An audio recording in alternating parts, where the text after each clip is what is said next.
Hi guys, welcome or welcome back. Ado मैं ngasi se theng to theng emam me ba around 7:30 tare. I se photoshoot ama chatlu bane potloi ki ai ki imanabi hai tare ma ki potloi ki photoshoot tawru bane ba ko ai ga cheshuni laga. Ado मैं hojik ai do makeup loin ma thadok toine ado mi cleanser se Dharma Vibe ki Hydra cleanser se si sina mai ta thok toine.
Liva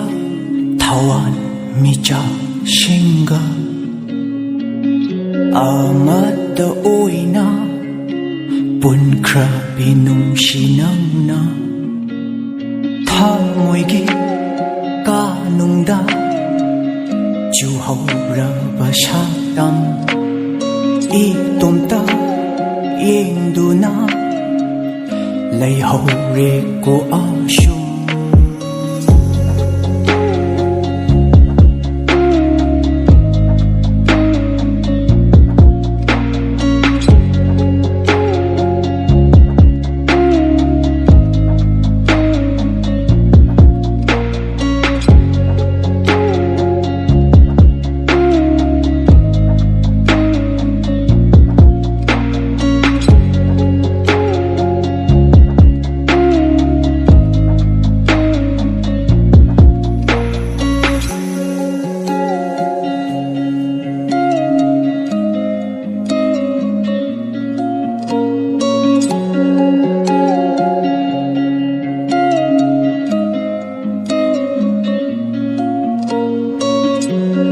Hình tàng lâu đó yên chờ kỳ nang bùa sung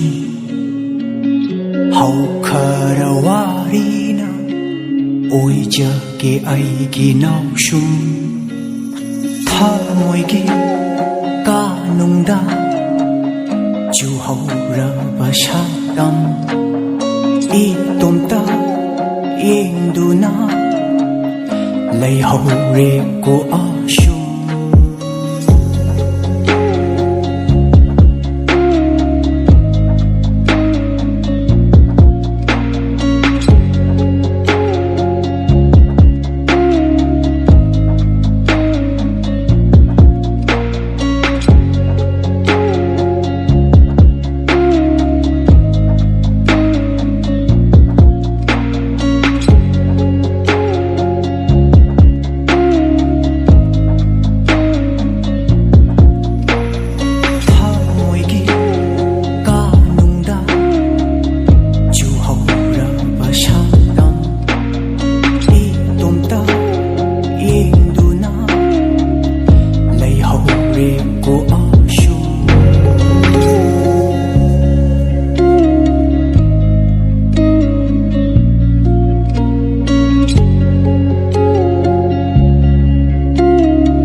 Atiyata thok liva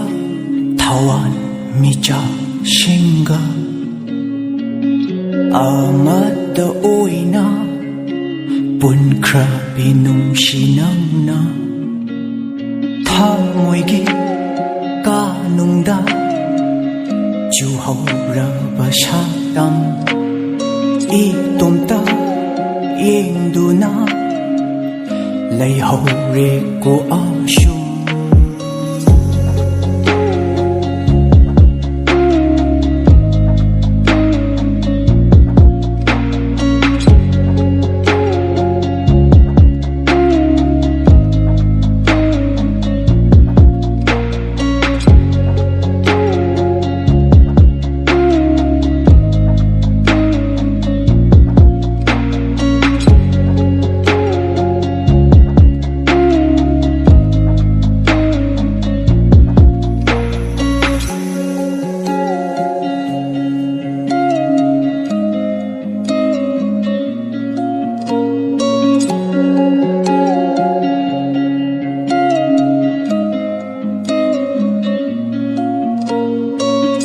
ꯑꯍꯤꯡ ꯇꯥꯡꯂꯧꯗ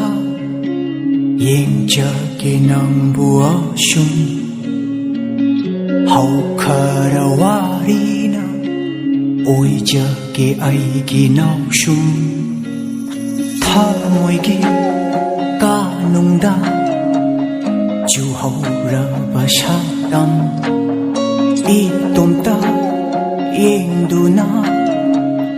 ꯂꯩꯍꯧꯔꯦꯀꯣ ꯑꯁꯨꯝ